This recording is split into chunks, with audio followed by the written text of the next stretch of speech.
En RCR presentamos Hablemos de Políticas Públicas. Entrevistas, comentarios y el análisis especializado sobre los diseños, gestión y la evaluación de las políticas públicas en el país. Con la conducción de Gustavo Nakamura. Hablemos de Políticas Públicas.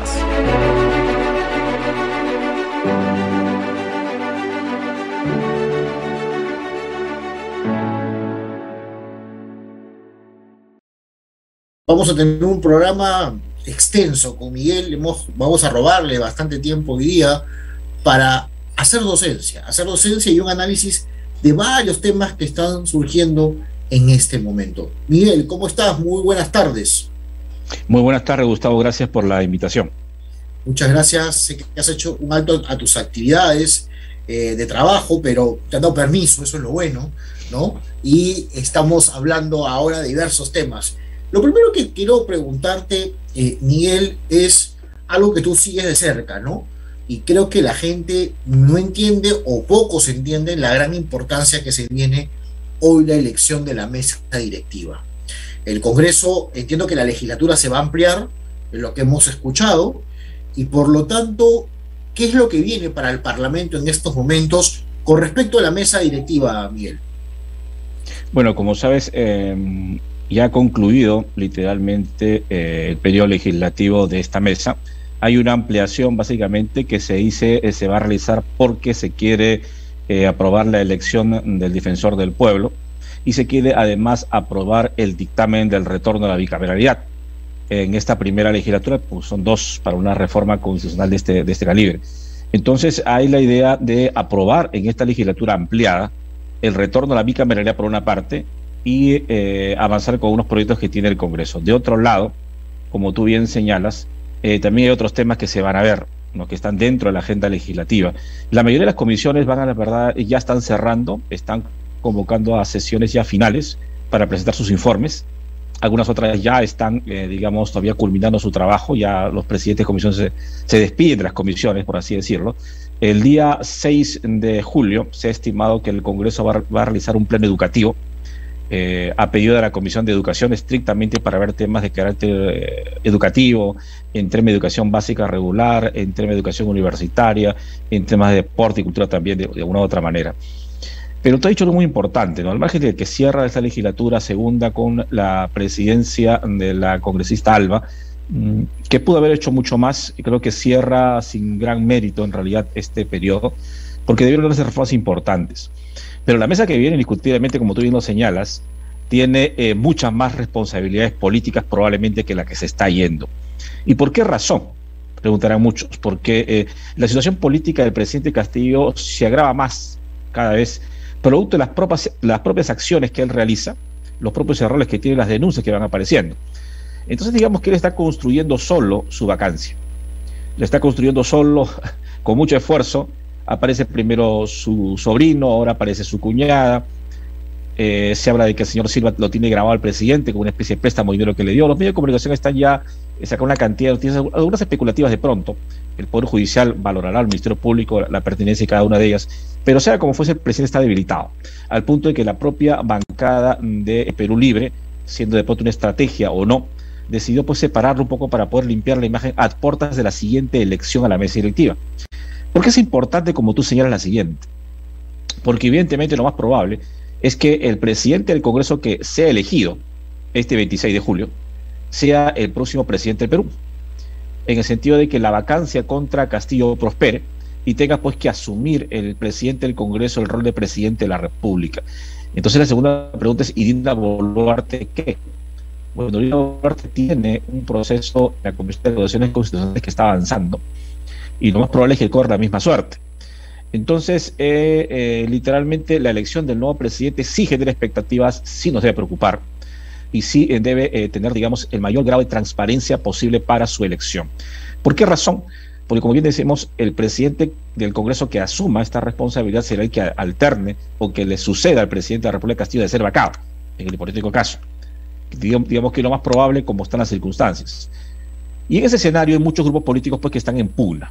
¿no? Por una parte, los magisteriales o los grupos de izquierda agrupados junto con Perú Libre están tratando de crear una lista, aunque son más de 5 grupos parlamentarios juntos ahí, para poder presentarse. Y de otro lado están los grupos llamados de derecha, donde está, pues, digamos, Acción Popular, en una parte, no todos, una parte está con los magisteriales.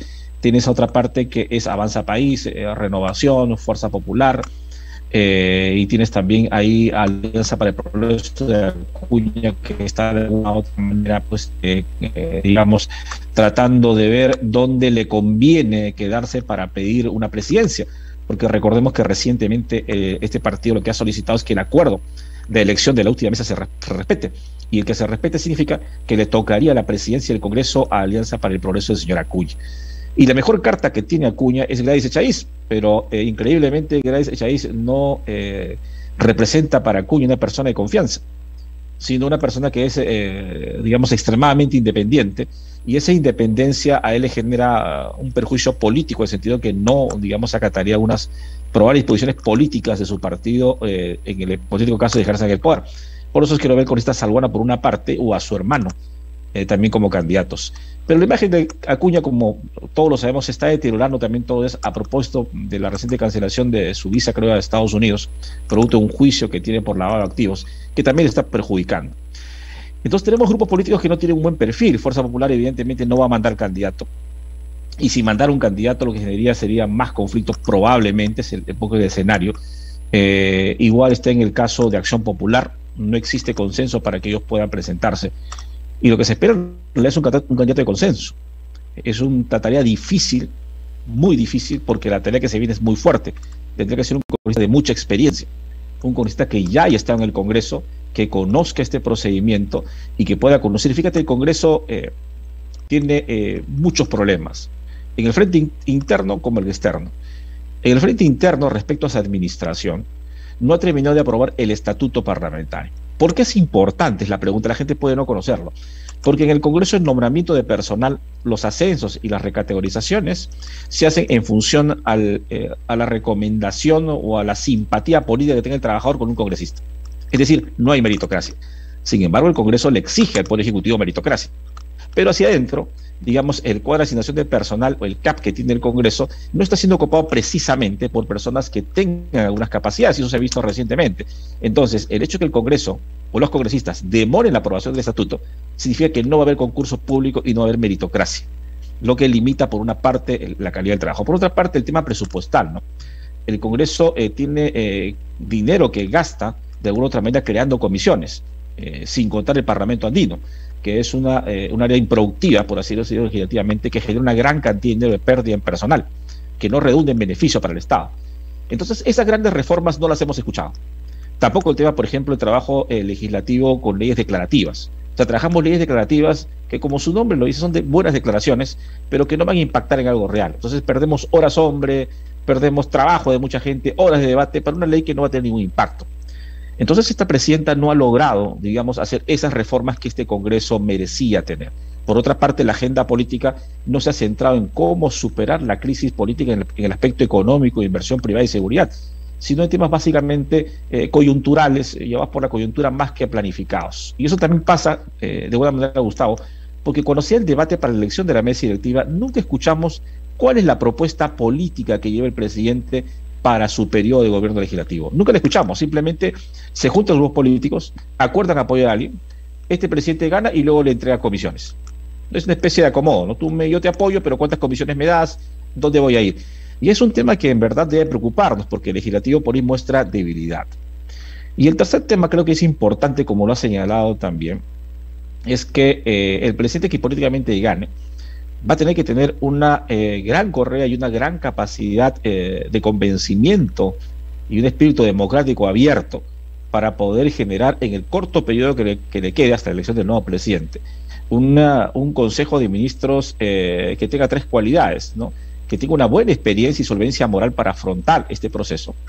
Lo segundo es que tenga claro que hay políticas que tienen que implementarse, algunas de pronto en piloto automático y otras con reformas concretas. Y lo tercero es que las políticas que vaya a implementar tienen que ir en sintonía con los sectores productivos y los trabajadores del país. Y el Congreso tiene que entender. No podemos escoger un presidente que de pronto del Congreso que luego asuma la presidencia y que mañana más tarde el Congreso quiera vacarlo, o quiera separarlo, o quiera instituirlo. Generaría más conflicto político. Entonces la elección evidentemente es importante, ¿no? Ahora, Miguel, tú has mencionado cosas muy esquemáticas y muy importantes, porque tú conoces de primera mano las cosas que están pasando a la interna. Vayamos por el lado de las fuerzas políticas, después vamos a ir entrando en los otros puntos, ¿no?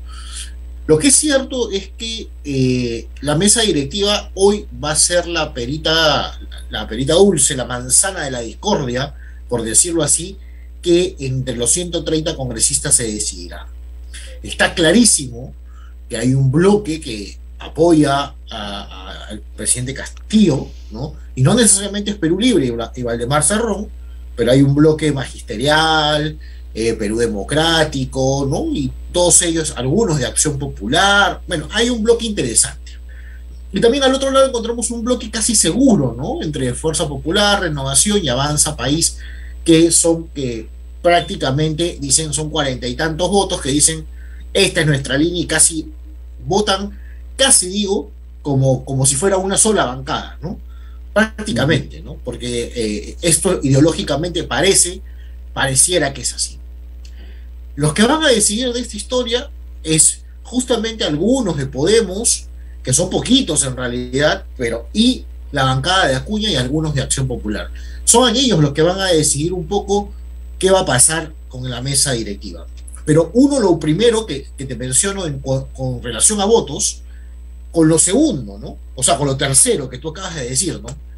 Este presidenta o el presidente que asuma la presidencia del Congreso, probablemente, si se llega eventualmente a una vacancia o una acusación constitucional y prospera la acusación de la señora Dina Boluarte, que todo hace indicar que parece que llegará en su momento, y el presidente Castillo se convertirá en el presidente de transición. Entonces, no solamente se está eligiendo el presidente del Consejo de la Presidencia del Parlamento, sino un posible presidente de la República. Y eso hay que decirlo, porque vamos ya un año de gobierno del presidente Castillo, 2 mociones de vacancia que no han llegado a nada, eso es cierto, ¿no? Han desgastado la figura de la vacancia presidencial de una forma tremenda. Entonces, ahí pasan estos dos análisis. Pero tú mencionas algo muy importante y ahí voy mi pregunta, en el punto 2. ¿Qué viene para el Parlamento? ¿Qué propone, ¿no? A través de orden interno, ¿no? Como tú mencionas, y dentro del orden interno está la famosa bicameralidad. Todo hace indicar que en esta legislatura se va a aprobar la primera votación de la bicameralidad, y no sé si la reelección de congresistas, pero ya sería distinto, porque ya si es bicameralidad van a ser diputados y senadores. Entonces, pero tú mencionas que tiene un parlamento como el Parlamento Andino, que la verdad tú y yo podemos conocer un poco, pero la ciudadanía sabe cómo se come eso, te dirán, ¿qué es eso? Entonces, la pregunta que nos tenemos que hacer es, ¿las reformas que tiene que tener el Congreso a la interna pasa por la bicameralidad o por dónde pasa? Bueno, has hecho hasta 3 buenas preguntas. A ver, vamos a empezar un tema por lo último. Las instituciones como tal pueden funcionar o no, como tienen que hacerlo, pero va a depender mucho de la persona que esté delante de la institución, en este caso de los legisladores que escogemos. Bien, el plan de gobierno puede ser fabuloso, podemos tener el mejor sistema bicameral del mundo, articulado, democrático, horizontal, transversal, participativo, como quieras llamarlo. Pero si los legisladores no están a la altura de las circunstancias, las decisiones políticas van a arruinar el sistema. Yo soy un crédulo con todos los años que tengo en el Congreso. O sea, no importa cuántas reformas hagas, si la voluntad política de implementar la reforma y hacerla cumplir no está de lado. Entonces, en este esquema, de alguna u otra manera, uno analiza los factores externos e internos que tiene el Parlamento como tal. Digamos que tenemos en la composición un segmento unicameral hoy, con legisladores que, si bien es cierto, son elegidos, no tienen esa facultad que tenía el Parlamento bicameral anterior del doble debate. Es decir, mientras la Cámara de Diputados en su comisión ordinaria debatía una propuesta, la Cámara de Senadores debatía como segunda Cámara revisora la misma iniciativa para darle otra temática. En cambio, hoy, los mismos legisladores que debaten en comisión un dictamen, lo aprueban en el Pleno. Es decir, no hay doble instancia de debate porque no hay 2 personas que lo vean, ¿no? Entonces es un tema que es importante, la doble instancia en debate que permite transparentar, darle mayor oxigenación a las ideas, cambiar el escenario político de pronto y mejorar. Y en ese interín, porque no es inmediato, hay el espacio pues para poder recibir la opinión ciudadana. En cambio ahora termina el presidente de la Comisión de Sustentar, lo aprobaron en primera votación, dice, me paro, llegó un minuto, pido dispensa de la segunda votación para aprobar el proyecto. Y automáticamente en 5 minutos se aprueba. Entonces no hay esa doble instancia de debate que sí hay en la Cámara de Senadores, por ejemplo. Es un tema importante, sí es importante, porque hay leyes que no saldrían tan fácil. Por ejemplo, lo que yo critico, las leyes declarativas. Son leyes absurdas, son leyes para engañar muchachos literalmente, porque tiene un impacto sólido. Por ejemplo, se han presentado leyes para declarar de interés nacional la construcción de una carretera, la creación de un distrito, la creación de una universidad, y que es absurdo porque no se va a implementar, en realidad son leyes declarativas, ¿no? Nominales. Por otra parte, tú mencionas el tema del Parlamento andino, ¿no? Cuando firmamos el pacto andino y nos suscribimos como parte, un compromiso era crear el Parlamento andino, el Parlatino, para poder, digamos, articular los intereses de los países en una legislación que nos permitiera unirnos. Pero han pasado los años y en realidad el Parlamento andino no le ha dado, digamos, argumentos importantes o normas importantes para que el país se desarrolle como tal, o por lo menos el país no lo ha sentido como importante. ¿Bien? Entonces, si fuera una representación que no nos generara gasto, no nos tendría, digamos, muy distraídos. Pero esos 5 legisladores que nos representan tienen un módulo completo de personal gastando dinero para presentar recomendaciones. Recomendaciones, como su nombre lo dice, ninguna ley, una recomendación. O sea, el Parlamento recomienda, porque no puede obligar a un Estado a que ejecute algo.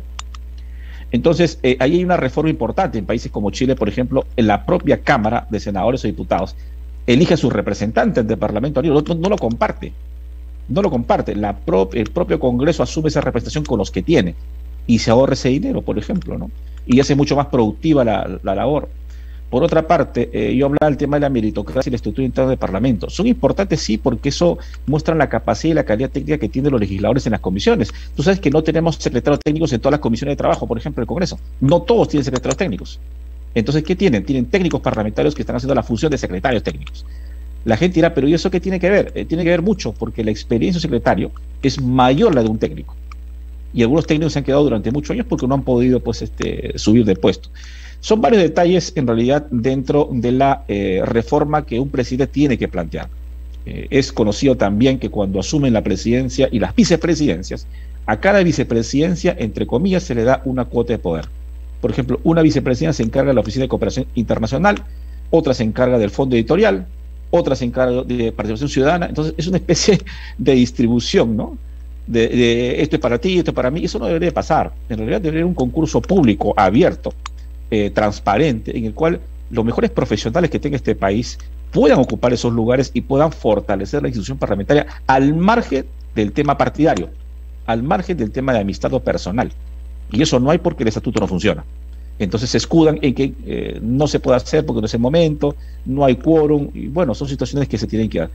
Ahora, eso es el interno. Cuando sale de debate, tú te pones a pensar cuántas iniciativas de ley importantes tenemos en materia de educación, por ejemplo, o de salud, que este Congreso no avanza o no prospera. Las que están llegando, por ejemplo, hace poco que está aprobando educación, son básicamente leyes declarativas para crear universidades. Entonces la pregunta es, ¿no quedamos que con el debate de la ley universitaria 30-220, la creación de universidades públicas estaba en manos del Ejecutivo porque involucraba presupuesto? Pues no es así. La Comisión de Educación del Congreso está creando universidades de manera declarativa, declárese preferente, interés nacional, la creación de la Universidad de Vilcanota, Chachapoyas, etc., por dar un ejemplo, ¿no? Entonces, aquí el tema, pues, estamos volviendo al escenario del 2011, 2012, cuando el Congreso, antes de la ley 30-220, estaba creando universidades. Y eso no puede pasar. O sea, yo creo que hay un retroceso, hay leyes importantes que han tenido que darse. Las otras, el cambio del currículum, que lo que tú lo has visto más de una vez, ¿no? Que hay cursos que se metan. Nombrar profesionales a cada instante, ¿no? Primero que entren nutricionistas, luego que entren psicólogos, luego que entren enfermeros, luego que entren, por Dios, o sea, eso de alguna manera irroga gasto al Estado porque la planilla se va incrementando. La Comisión de Educación antes lo que debió haber visto es ¿cuánto se cumplió de la primera ley de la incorporación de psicólogos? ¿Cuántos psicólogos hay en cada colegio? Antes de seguir diciendo cuántos profesionales más voy a meter en cada colegio. Entonces eso demuestra pues cierta informalidad. cierta falta de profesionalismo, de previsión, ¿no? El Congreso se desprestigia a veces solo. No digo que todas las comisiones, hay comisiones que han hecho un trabajo brillante, que se están preocupando, pero la población a veces no lo entiende, ¿no? De alguna u otra manera, por ejemplo, hay un dictamen, Gustavo, que es el dictamen que presentó la Contraloría hace algunos años, que tiene que ver con el control de consultorías del Estado. Ese dictamen fue aprobado hace poco en la Comisión de Fiscalización, tiene más de un año, en realidad. Pese a que tenemos una cantidad de denuncias por tema de consultorías del Estado por parte de la gente del presidente y las anteriores, hasta hoy el Congreso, por ejemplo, no vota ese dictamen. O sea, pareciera que no le interesa tocar aquellas normas que buscan transparentar o fiscalizar todo el proceso de consultorías del Estado, cuando esa debería ser un caballito de batalla o una bandera por la fiscalización del propio Congreso. Sacar una ley que transparente las consultorías, que luche frontalmente contra la corrupción y diga a la población, este es el panorama tal cual. Estas son las personas que hacen consultoría, esto es lo que hacen, esto es lo que cobran, para tal persona están trabajando. Pero eso tampoco se ha avanzado. Totalmente. Miguel, eso me parece fundamental, tanto del Ejecutivo como del Legislativo, ¿no? Porque, claro, uno se entera de las consultorías que llegan a pues, a 1 millón, o adjudicación directa, ¿no? O suma alzada, en fin, diferentes modalidades de la norma de contratación del Estado, pero no sabemos las famosas órdenes de servicio, ¿no? Y ahora en estado de emergencia, pues se aprobaron, pues, cuántas, y las otras que trabajan por organismos multilaterales, ¿no? Por PNUD, por BID, por Naciones Unidas, por UNESCO, que no está mal, que es válido, ¿no? Pero la gente tiene que saber en qué se está gastando la plata y quiénes son los que están contratando con el Estado, ¿no? Es fundamental, porque es bien fácil hablar de la gran reforma del Estado y eres el principal proveedor del Estado, y ahí tenemos varios casos, ¿no? Gente que se llena la boca en los medios de comunicación hablando de la gobernabilidad, de la reforma política, y en su vida han participado en un partido político y siguen siendo proveedores del Estado. Pero bueno, para eso los peruanos somos campeones. Yo te invito un favor, vamos a una pausa breve para hablar también sobre el tema del Ejecutivo. Hemos hablado del Legislativo, pero el Ejecutivo y todo este cúmulo de corrupción o tufío o audios o dimes y diretes que se están suscitando, y cuál crees que va a ser la salida de esta terrible situación del país. Porque creo que en este momento, queridos amigos, no sé tú qué piensas, te dejo la pregunta, Miguel, ahí, estamos viviendo unos descuentos muy importantes para el país. Creo que hemos entrado a una situación muy compleja y que las decisiones que se tomen ahora van a recaer sobre nosotros y los próximos años en nuestro país, sobre la situación política, económica y con todo lo que eso conlleva. Y Miguel, te dejé un poco picando la pregunta, ¿no? Era sobre esta sensación, por un momento, ¿no? Hoy con mayores certezas de lo que está pasando con el presidente Castillo y todo su entorno, y ya no solamente estamos en certezas, el entorno familiar, lamentablemente, vinculado a estos temas, y lo que hemos escuchado, ¿no? Una posible amenaza del abogado de Juan Silva diciendo que tiene grabado al presidente Castillo. La verdad, ahora quiere ser colaborador eficaz el exministro. Estamos llegando a una degradación de la política peruana terrible. Y ahora, sinónimo de ser político para muchos niños o jóvenes, se está volviendo sinónimo de ser corrupto. Entonces, ¿cómo ves la salida, siendo él un maestro o un profesor, ¿no? Qué poca representación para los que son maestros, ¿no? En este momento en el país. ¿Cómo ves la salida del presidente Castillo? ¿Crees que hay salida? ¿Crees que hay opciones de trabajo? ¿De que esto va a pasar de alguna forma? ¿O ya nos acostumbramos ya? O sea, la verdad que la gente ya está acostumbrada a prender el televisor y escuchar, pues, a uno lavarle la cara a otro y viceversa, ¿no? Escuchar a un medio como Willax, que lo respetamos y tiene su función, su papel, pero ya todo es vacancia, todo es Castillo, y después escuchamos otros entrevistadores, ¿no? Que prácticamente un poco más y y ahora dicen que el gobierno de Pedro Castillo no es de izquierda, o sea, y que la izquierda nunca ha gobernado este país. Entonces, ya la verdad o sea, la gente nos tenemos que dar cuenta, disculpa la palabra, pero nos creen estúpidos. Esa es la verdad. Entonces, creo que hemos llegado a un nivel de indignación fuerte. ¿Qué piensas tú sobre esta situación con retorno, concretamente con el presidente Castillo, ¿no? Bien, qué buena reflexión, Gustavo. Bueno, recordemos que cuando gana Pedro Castillo la elección presidencial en segunda vuelta, lo gana con un discurso muy de izquierda, más populista, un populismo de izquierda, con tres ejes fundamentales, ¿no? El primero es una idea de reforma de la Constitución total, que era su caballito de batalla, sobre dos argumentos así importantes, ¿no? Que la riqueza debería de redistribuirse, que es cuando decía la frase no más pobres en un país de ricos, ¿no? Y además que la idea de esa distribución para él era, por una parte, nacionalizar los recursos estratégicos más importantes del Estado, y se refería concretamente a la minería, cuando le da la reforma de los contratos con las mineras. Pues su discurso en el tiempo demostró no ser eficiente, no ser real y ser contraproducente, porque de alguna u otra manera nada de lo que ha planteado en su plan de gobierno lo ha venido cumpliendo hasta el momento. Si hacemos un balance de qué cumplió Pedro Castillo respecto a su promesa de gobierno, no cumplió absolutamente nada. Pero como el mandato no es imperativo y no se le puede vacar por no haber cumplido su plan de gobierno, digamos que de alguna u otra manera la población le ha perdonado esa situación. Si la economía no hubiera sido tan duramente golpeada durante este año, que ha afectado a la empresa privada, al sector empresarial básicamente, digamos que la población probablemente resistiría el hecho de que los errores del presidente puedan ser de alguna u otra manera tolerados. Pero cuando la economía empezó a deteriorarse, la situación laboral ha empezado a entrar en una aparente crisis, así como el tema del COVID no tiene un control todavía muy real por parte del Estado, porque sigue habiendo nuevas variantes y no hay un control efectivo. Entonces la población siente al interior que todo lo que presentaba el presidente no se ha cumplido. No cumplió, por una parte, en la zona sur, todo aquello que prometió respecto a las mineras y a las obras, y tampoco prometió el tema de la estabilidad económica que él planteaba. Entonces eso aleja al presidente de su propio electorado, así como del electorado que se encuentra en la capital, que es un electorado básicamente de clase media que sostiene gran parte de la productividad del país. Eso sumado a que los consejos de ministros que ha tenido cambiando uno tras otro en apenas un año, ni un año de gobierno, ha generado crisis tras crisis, ¿no? Tenemos cerca de 5 ministros del Interior, se viene el sexto, superando, creo, empatando a Alan García en sus 5 años de gobierno, sin encontrar un norte sobre qué hacer en el tema de la seguridad ciudadana. Y lo que ha agravado más la situación del presidente son los casos de corrupción de su propio entorno, porque el señor Silva era su asesor personal. O sea, era un hombre muy allegado, digamos, a él políticamente.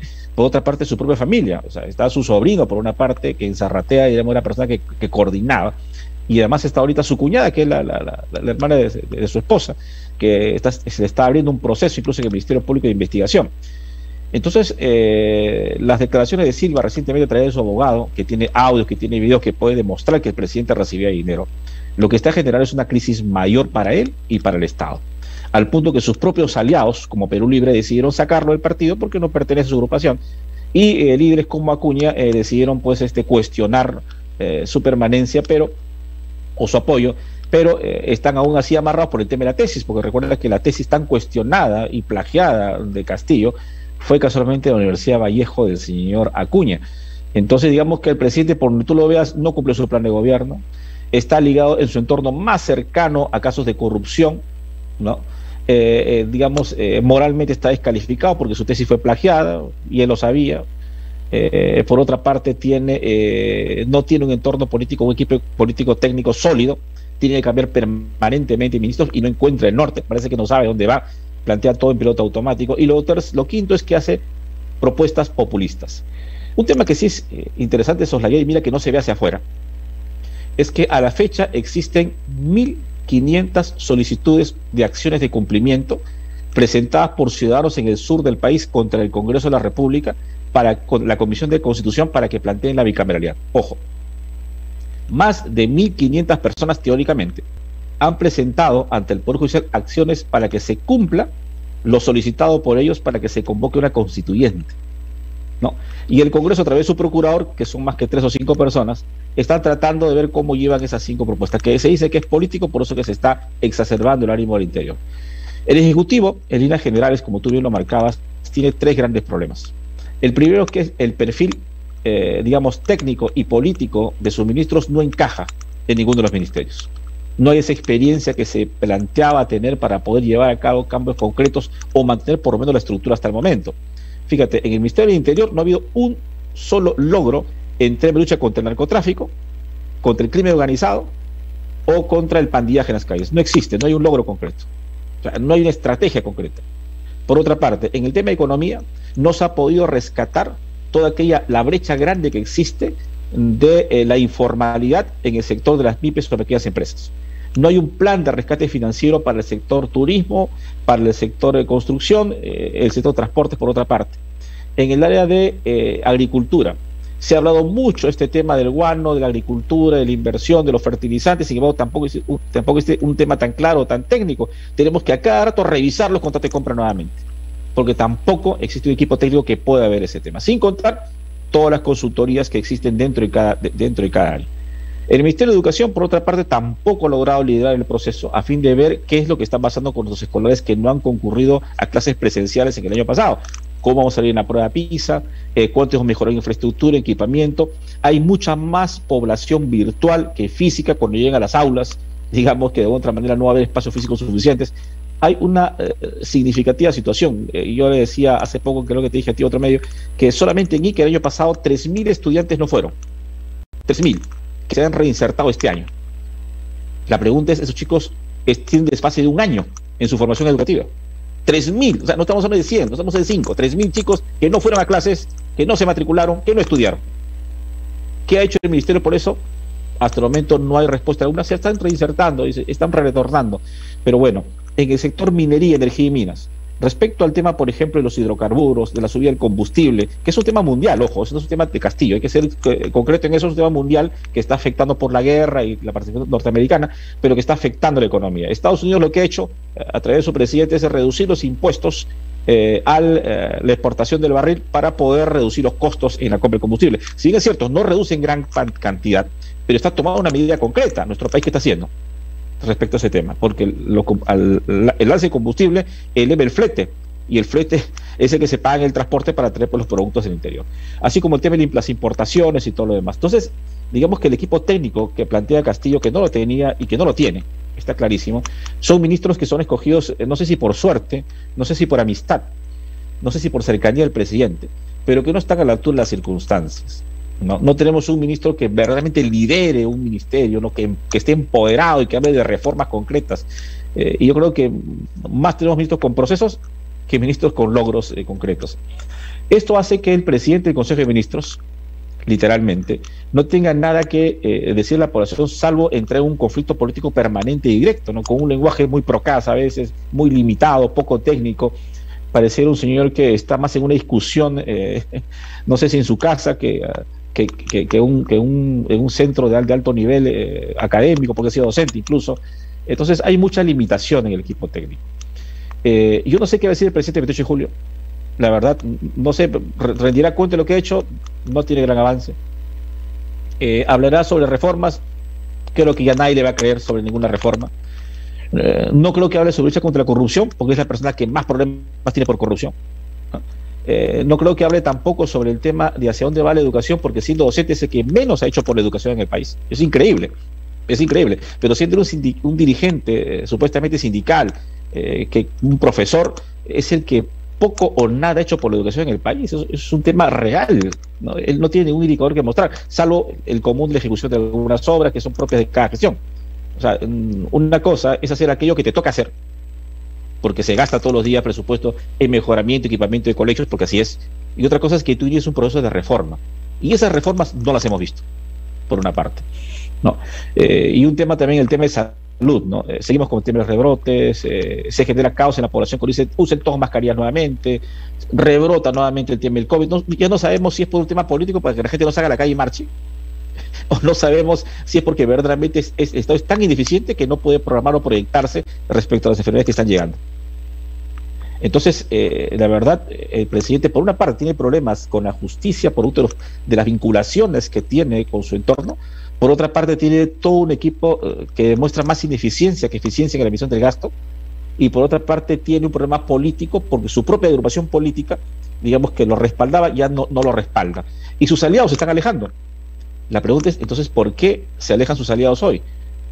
Y eso se va a demostrar en la elección de esta mesa directiva, Gustavo. Esta mesa directiva va a demostrar cuánto tiene el presidente cercano a sus aliados o cuánto no. Porque los grupos políticos que están ahorita viendo la mesa directiva están pensando en la presidencia.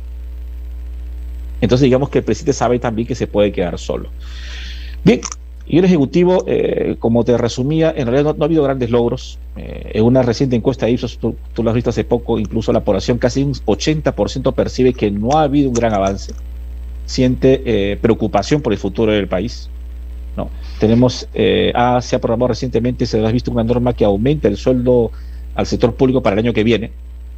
No sabemos si eso se ha pensado en función a qué ingreso, porque no se trata de despilfarrar la caja y decir mañana solo a todos, para que todos ganen más, cuando yo no tengo claro si voy a recaudar más el próximo año, ¿no? Entonces el presidente no debe tener una política de gastar el dinero simplemente porque un sector se lo pide, porque tiene que ser un buen administrador. Y si tú no tienes un buen ministro de Economía, que se ajuste los pantalones y tenga la correa bien puesta, pues vas a tener un presidente populista que va a empezar a despilfarrar todo el dinero que tenga y todos los fondos ahorrados, ¿no? Hasta que no quede nada, para seguir apretando a la clase media para plantearle, más impuestos para que puedan ver. Somos el país que tiene el puesto más alto de toda Sudamérica, Gustavo.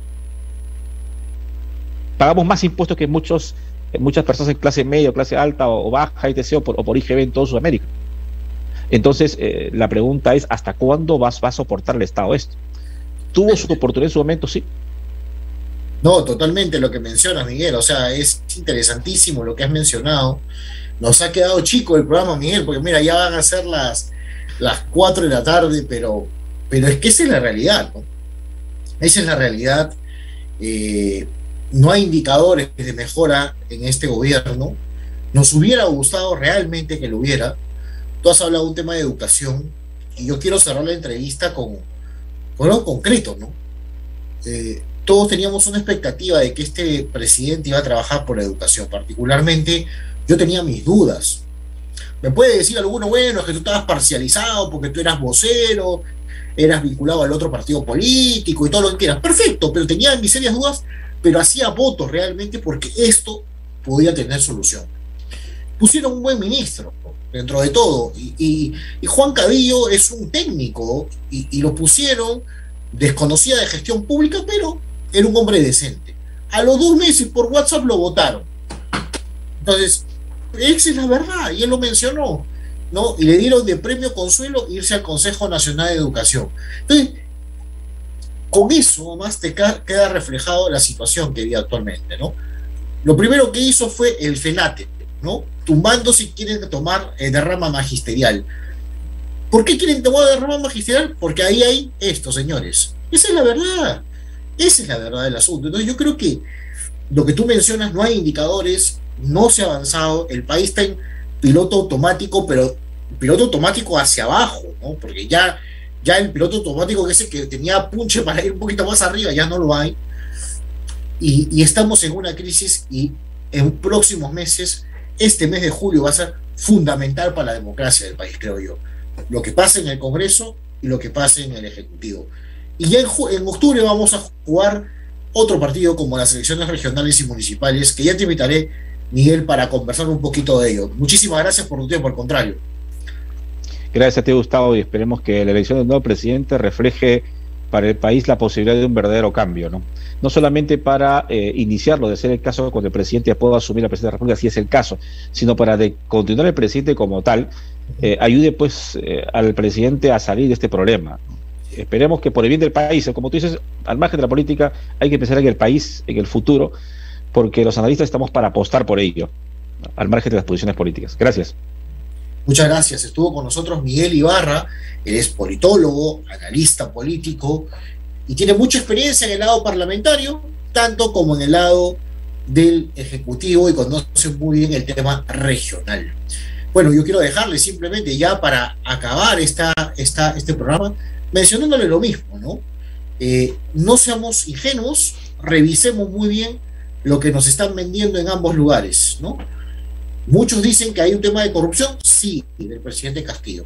Que hay ineficiencia, sí hay ineficiencia. ¿Que queremos que haga un buen gobierno? Quisiéramos, pero lamentablemente todas indicar que no.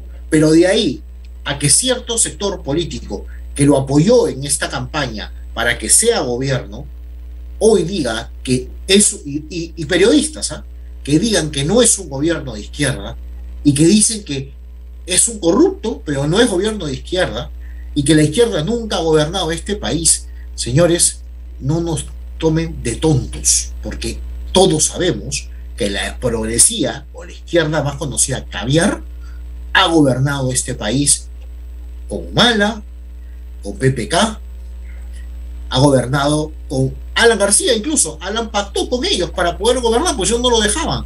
Toledo, entonces no nos vengan a contar el cuento de que esto nunca ha sido un gobierno de izquierda y que nunca han trabajado. Lo que pasa es que cuando les conviene son de izquierda y cuando no se transforman de progresista o de centro. Esa es la verdad del asunto. Dejémonos de hablar. Y la derecha realmente deja mucho que desear. No tienen cuadros, no promueven nuevos cuadros, no hay una formación sólida y no son consecuentes con sus principios. Entonces, y solamente lo que buscan es mercantilismo puro. A este paso no vamos a tener partidos políticos ni tampoco gente que quiere entrar a la política. Y nosotros queremos que de acá se desarrollen buenas políticas públicas para nuestro país. Así que muchísimas gracias. Hemos presentado Hablemos de Políticas Públicas. Nos reencontramos en nuestra próxima edición.